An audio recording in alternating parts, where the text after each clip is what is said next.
Syndicate bank ಪ್ರಾದೇಶಿಕ ಕಚೇರಿ ಆಯೋಜನೆಯಲ್ಲಿ ಜಾಗೃತಿ ಅರಿವು ಸಪ್ತಾಹ ಕಾರ್ಯಕ್ರಮ ಆಯೋಜಿಸಲಾಯಿತು. ಉಡುಪಿಯ ಪ್ರಾದೇಶಿಕ ಕಚೇರಿಯಿಂದ ಕಿದಿಯೂರು ಹೋಟೆಲ್ ತನಕ ಕಾಲ್ನಡಿಗೆ ಜಾಥಾವನ್ನ ನಡೆಸಲಾಯಿತು. ಸಿಂಡಿಕೇಟ್ ಬ್ಯಾಂಕ್ ಪ್ರತಿ ವರ್ಷ ಜನರಲ್ಲಿ ಜಾಗೃತಿಯನ್ನ ಮೂಡಿಸಲು ಅರಿವು ಸಪ್ತಾಹವನ್ನ ಆಚರಿಸುತ್ತಿದೆ. ಈ ಬಾರಿ ಭ್ರಷ್ಟಾಚಾರ ನಿರ್ಮೂಲನೆ ಬಗ್ಗೆ ಜನರಲ್ಲಿ ಜಾಗೃತಿಯನ್ನ ಮೂಡಿಸಲಾಯಿತು. ಕಾಲ್ನಡಿಗೆ ಜಾಥಾಕ್ಕೆ ವಲಯ ಕಚೇರಿಯ ಮಹಾಪ್ರಬಂಧಕ ಭಾಸ್ಕರ್ ಹಂದೆ ಚಾಲನೆಯನ್ನ ನೀಡಿದರು. ಈ ಸಂದರ್ಭ ಮಾತನಾಡಿದ ಅವರು, ನಮ್ಮ ದೇಶ ಭ್ರಷ್ಟಾಚಾರದಲ್ಲಿ ಇತರ ದೇಶಗಳಿಗಿಂತ ಮುಂದಿದೆ. ಭಾರತವನ್ನ ಭ್ರಷ್ಟಾಚಾರ ಮುಕ್ತ ದೇಶವನ್ನಾಗಿ ಮಾಡುವುದು ದೇಶದ ಪ್ರಧಾನಿಯ ಬಹುದೊಡ್ಡ ಕನಸಾಗಿದೆ. ಆದ್ದರಿಂದ ಸಿಂಡಿಕೇಟ್ ಬ್ಯಾಂಕ್ ಜಾಗೃತಿ ಅರಿವು ಸಪ್ತಾಹದ ಮೂಲಕ ಜನರಲ್ಲಿ ಭ್ರಷ್ಟಾಚಾರದ ವಿರುದ್ಧ ಜಾಗೃತಿಯನ್ನ ಮೂಡಿಸುವ ಪ್ರಯತ್ನ ಮಾಡುತ್ತಿದೆ ಎಂದರು. ಪ್ರಾದೇಶಿಕ ಕಚೇರಿಯ ಪ್ರಬಂಧಕ ಎಸ್.ಇ. ನಟರಾಜ್ ಮಾತನಾಡಿ, ಬ್ಯಾಂಕಿನ ಆಯೋಜನೆಯಲ್ಲಿ ಜನರನ್ನ ಜಾಗೃತಿಯನ್ನ ಮೂಡಿಸಲು ಕಾಲ್ನಡಿಗೆ ಜಾಥಾವನ್ನ ಆಯೋಜಿಸಲಾಗಿತ್ತು. ಶಾಲಾ ಕಾಲೇಜು ವಿದ್ಯಾರ್ಥಿಗಳಲ್ಲಿ ಜಾಗೃತಿ ಮೂಡಿಸಲು ಹಲವಾರು ಸ್ಪರ್ಧೆಗಳನ್ನ ಆಯೋಜಿಸಲಾಗಿದೆ ಎಂದರು.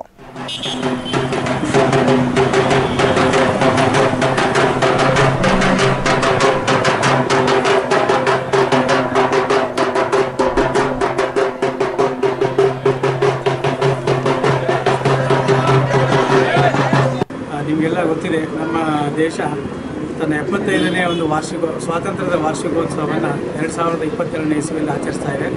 ಆ ಒಂದು ಸಂದರ್ಭದಲ್ಲಿ ನಮ್ಮ ಗುರಿ ಏನು ಅಂತಿದೆ, ನಮ್ಮ ಸರ್ಕಾರದ ಗುರಿ ಏನು ಅಂತಂದರೆ ಸಮಗ್ರತೆ, ಪಾರದರ್ಶಕತೆ ಮತ್ತು ಹೊಣೆಗಾರಿಕೆಯನ್ನು ಜನಜೀವನದಲ್ಲಿ ಜನಸಾಮಾನ್ಯರಲ್ಲಿ ಹೆಚ್ಚಿಸುವಂಥ ಒಂದು ಕಾರ್ಯಕ್ರಮ ಇದೆ. ಆ ನಿಟ್ಟಿನಲ್ಲಿ ಈ ವಿಜಿಲೆನ್ಸ್ ಅವೇರ್ನೆಸ್ ವೀಕನ್ನು ದೇಶದಾದ್ಯಂತ ಅಕ್ಟೋಬರ್ 29ರಿಂದ ನವೆಂಬರ್ 3ರವರೆಗೆ ಆಚರಿಸಲಾಗುತ್ತದೆ.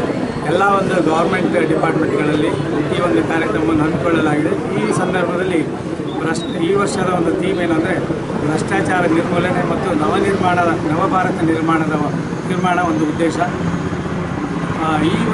ಈ ವಿಜಿಲೆನ್ಸ್ ಅವೇರ್ನೆಸ್ ವೀಕಲ್ಲಿ ನಾವು ಈ ಥರ ಒಂದು ಮ್ಯಾರಥಾನ್, ರೋಡ್ ಶೋ ಮತ್ತು ಶಾಲಾ ಕಾಲೇಜುಗಳಲ್ಲಿ ಸ್ಪರ್ಧೆಯನ್ನು ಏರ್ಪಡಿಸ್ತೇವೆ ಕರಪ್ಷನ್, ಭ್ರಷ್ಟಾಚಾರದ ಬಗ್ಗೆ.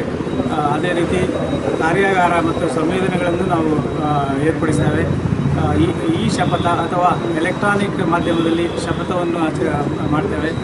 ಮತ್ತು ಇಂಟೆಗ್ರಿಟಿ ಪ್ಲೆಡ್ಜ್, ಸಮಗ್ರತೆಯ ಒಂದು ಶಪಥವನ್ನು ಮಾಡಿ ಭ್ರಷ್ಟಾಚಾರವನ್ನು ತೊಲಗಿಸಬೇಕು ನಮ್ಮ ದೇಶದಿಂದ ಅಂತ ಒಂದು ಸಂದೇಶವನ್ನು ಎಲ್ಲರಿಗೂ ಸಾರ್ವಜನಿಕರಿಗೆ ಕೊಡ್ತಕ್ಕಂಥ ಮತ್ತು ನಮ್ಮ ಜೀವನದಲ್ಲೂ ನಾವು ಅದನ್ನು ಪಾಲಿಸುವಂಥ ಒಂದು ಸಪ್ತಾಹ ಇದು. ಈ ಒಂದು ಸಪ್ತಾಹ ಎಲ್ಲ ಶುಭ ತರಲಿ, ನಮ್ಮ ದೇಶವನ್ನು ಸದೃಢವನ್ನಾಗಿ ಮಾಡಲಿ ಅಂತ ನಾನು ಈ ಸಂದರ್ಭದಲ್ಲಿ ಆಶಿಸ್ತೇನೆ. ಎಲ್ಲರಿಗೂ ನಮಸ್ಕಾರಗಳು. ಪ್ರತಿ ವರ್ಷ ನಡೆದುಕೊಂಡು ಬರ್ತಾ ಇರುವ ಹಾಗೆ ಈ ವರ್ಷ ಕೂಡ ಸಿಂಡಿಕೇಟ್ ಬ್ಯಾಂಕ್ ಭಾರತಾದ್ಯಂತ ಈ ಜಾಗೃತಿ ಶಿಬಿರ, ಒಂದು ವಾರದ ಸಪ್ತಾಹವನ್ನು, ಜಾಗೃತಿ ಅರಿವಿನ ಸಪ್ತಾಹವನ್ನು ಆಚರಿಸ್ತಾ ಇದೆ. ಅಕ್ಟೋಬರ್ 29ನೇ ತಾರೀಕಿನಿಂದ ಶುರುವಾಗಿ ನವೆಂಬರ್ 3 ತಾರೀಕುವರೆಗೆ ಈ ಜಾಗೃತಿ ಸಪ್ತಾಹ ನಡೆಯಲಿದೆ. ಈ ಒಂದು ಜಾಗೃತಿ ಸಪ್ತಾಹದ ಸಲುವಾಗಿ ಸಿಂಡಿಕೇಟ್ ಬ್ಯಾಂಕ್ ದೇಶಾದ್ಯಂತ ಹಲವಾರು ಚಟುವಟಿಕೆಗಳನ್ನು ನಡೆಸಿಕೊಂಡು ಬರ್ತಾ ಇದೆ. ಈ ವರ್ಷ ನಮ್ಮ ರೀಜನಲ್ ಆಫೀಸ್ ಉಡುಪಿ ಅವರು ಒಂದು ಮ್ಯಾರಥಾನನ್ನು ಇವತ್ತು ನಿಯೋಜಿಸಿದ್ದಾರೆ. ಈ ಮ್ಯಾರಥಾನಿನ ಉಪಯೋಗ ಏನಂತ ಹೇಳಿದರೆ, ಜನಸಾಮಾನ್ಯರಲ್ಲಿ ಹಾಗೂ ಜನರಲ್ಲಿ ಒಂದು ಈ ಜಾಗೃತಿಯನ್ನು ಮೂಡಿಸಲಿಕ್ಕೆ, ವಿಜಿಲೆನ್ಸ್ ಅವೇರ್ನೆಸ್ ವೀಕ್ ಏನಿದೆ ಅದರ ಬಗ್ಗೆ ಒಂದು ಅರಿವನ್ನು ಮೂಡಿಸಲಿಕ್ಕೆ ಇವತ್ತು ಒಂದು ಮ್ಯಾರಥಾನನ್ನು ನಡೆಸ್ತಾ ಇದ್ದಾರೆ. ಸೊ ಸಾಕಷ್ಟು ಸಂಖ್ಯೆಯಲ್ಲಿ ಸಿಬ್ಬಂದಿಗಳು ಇಲ್ಲಿ ಸೇರಿದ್ದಾರೆ.